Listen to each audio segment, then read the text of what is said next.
Okay, so if you're gonna buy real estate any other way besides this way that I'm gonna discuss in this video, you're probably leaving a lot of money on the table, and it's pretty much like one of the newest ways that almost everyone aged 25 to 45 probably should be getting into real estate. If even if you're thinking about like syndicating, doing ADUs in San Diego, if you're thinking about like brand new construction builds, you probably want to consider this. If you're kind of a newer investor, or if you just have like $50,000 saved up, or if you want something that's going to cash flow very quickly, like pretty much within a month or two, and if you want to basically have less risk, like sometimes people will buy $1 million properties in San Diego and have like $5,000 to $6,000 mortgages, um, and then they're pretty much like stuck with a really high mortgage, especially if they don't do really well on Airbnb. That's going to be a huge problem. Um, but this way, this strategy is going to reduce that risk. Also, if you're considering building like ADUs, like the issue is like it takes so long to build. Sometimes it could take 6 months to a whole year just for like permits and that actual building, and it's pretty expensive. Most of the time, it's like 200, $300 per square foot. And yeah, sure, it adds value, but a lot of times you can get the same value add in like these other states that I'm gonna discuss, and this other strategy I'm going to talk about. And what's cool is I have property in San Diego, California, and it does well. Like I make around like $8,000 every single month from it. It's a small multifamily deal. My mortgage is around like $6,000 with expenses, so it's a really good deal. But it also costs $860,000, and technically I am only making $2,000 per month off this deal. Once I refinance, it's gonna get better and all that. So that's like an exit down the way. And I did make a lot of money equity wise on it, but I've done the same exact thing in other states like West Virginia, working on Kentucky, working on Ohio, South Carolina. I'm already at Florida. We're about to launch our newest B&B. Joshua Tree, I have a property there. Don't recommend it anymore, but uh, what we essentially do is do Airbnbs in kind of rural areas. And I really like this strategy because it kind of like knocks out all those other concerns I mentioned. So regarding risk, we'll talk about that. Like a lot of times people will say, "Hey, I'm about to spend $1 million or like $800,000, $500,000 on a property, and I'm gonna run it as Airbnb." And as a result, your mortgage ends up being around like $3,000 to like $5,000 to $6,000. And if your Airbnb doesn't make like at least $100,000, you're pretty much just working for free, or you're gonna like break even. Versus like you go to these other states, which is like called the Rust Belt, like towards the northeast, where the homes are a little bit older. That's kind of like why it's named Rust, because the whole homes are a little bit older.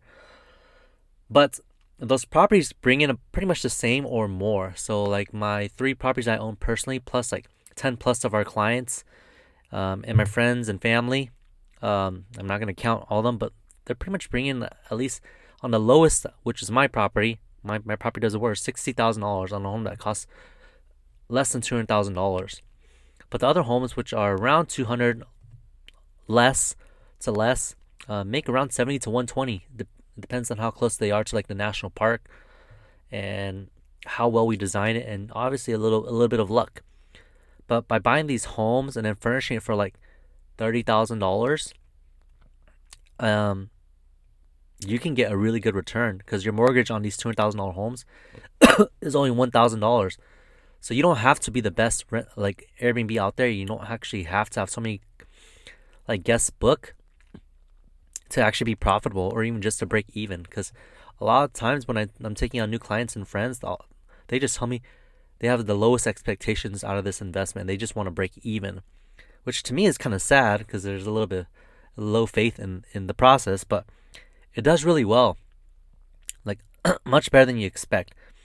And because the property is actually like, speaking on risk again, it's like when you're buying in San Diego, when you're buying in Joshua Tree, the barrier to entry is pretty much just money. Like if you have money, you can own an Airbnb in these places. But at the end of the day, these are financial instruments and they're supposed to make you money. Um, but a lot of people in California have money. They have lots of equity. They have, especially the people who have been landlords for a very long time, they have money just tied up, just sitting there. So you're not going to win that money race.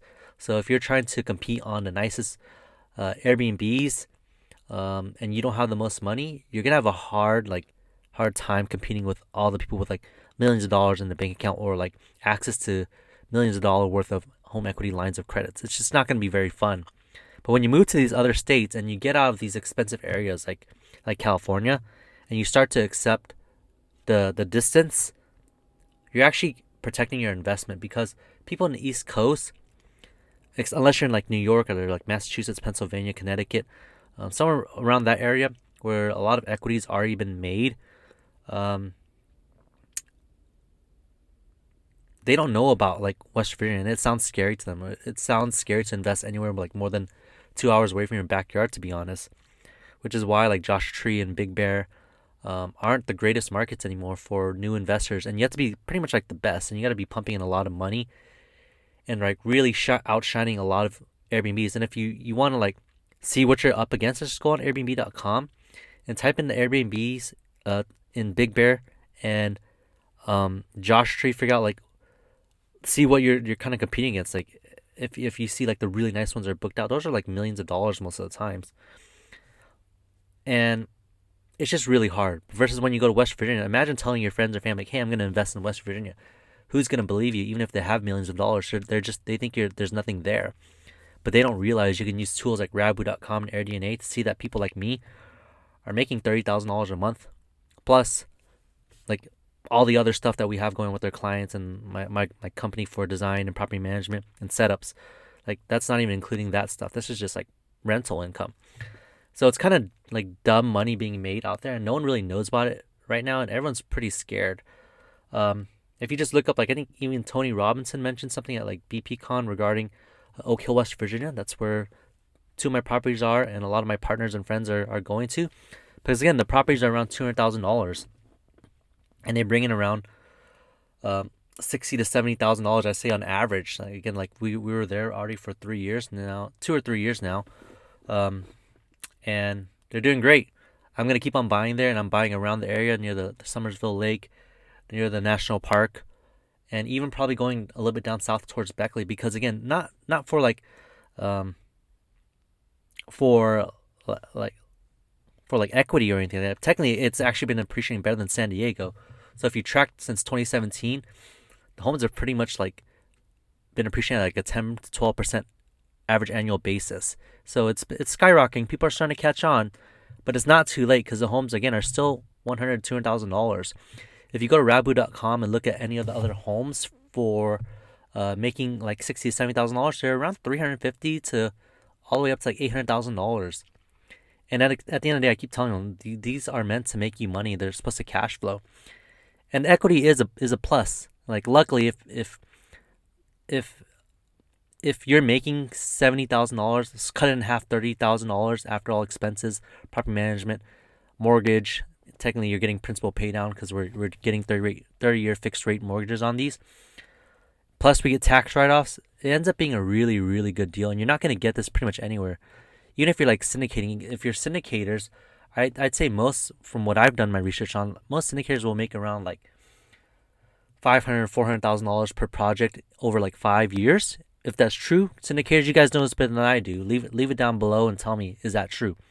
But over 4 to 5 years, you can make around like $400,000 per project.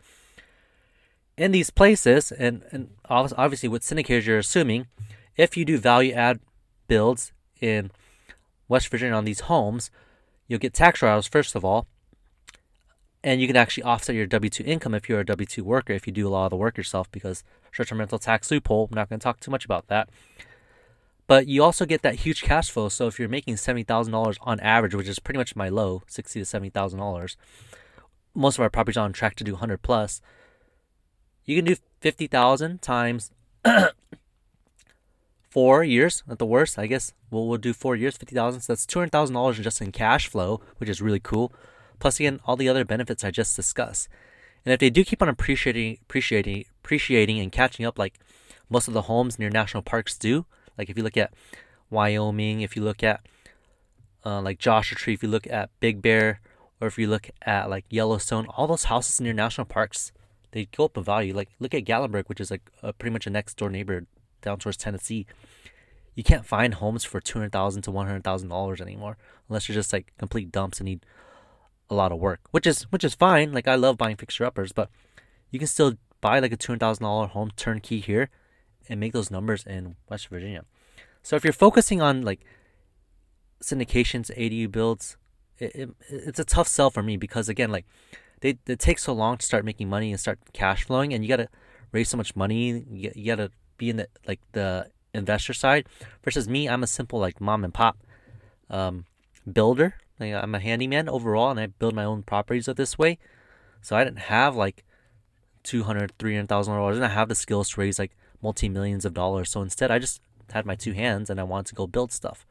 And I had like $50,000 saved because I was a pharmacist and I saved a lot of money. But yeah, I honestly don't see an easier way for new investors to get started besides looking in these places like I just mentioned, so West Virginia, Kentucky, Ohio, South Carolina. Even Florida right now has some good potential options because everyone is like scared that the market's never gonna return back. But Florida's a great market. People move there. People are building jobs there. And places like Jacksonville and Gainesville, I think, are going to do really well in the next few years. And I think it's going to make a lot of money on the Airbnb side for cash flow, plus for appreciation. Like, there's just a lot of money going there. And I just took a trip out there, and I was always wondering, like, oh, I bet you nothing as nice as California. And it was actually nicer than California. The biggest downside was humidity. The food was actually, I'm not going to say better because there's a lot of really good food in California. The weather in California is still way nicer because it's sunny all the time. But if you can accept humidity and like hurricanes once in a while, but we have earthquakes here that can kill us all one day because we're past the San Andreas fault. Like if that ever collapses, I'm in the water and I have other problems. But if I lived in Florida and someone told me investing in California was a good idea, I'd tell them they're freaking crazy because I would invest all day in my backyard. And yeah, even for like ADU builds, I was trying to get to this part too. Is like they take a long time to build, like about a year most of the times. Even ADU garage conversions, I've seen some people do it in like 6 months, which is cool. And on the low end, it usually costs like $50,000 to actually convert these garages, and it adds about like $50,000 to $100,000 worth of equity. So it depends on how nice you make it. But it takes a whole year. So a whole year of setup is potentially, like in San Diego, $2,000 times 12, that's $24,000. So you lose $24,000 just for waiting to build this project. And it feels good for some people because it's in their backyard and that's their first deal, but financially it doesn't still make that much sense. Because in West Virginia, you take $50,000, put 10% as a vacation home loan on $200,000 homes. On the high side, that's $20,000.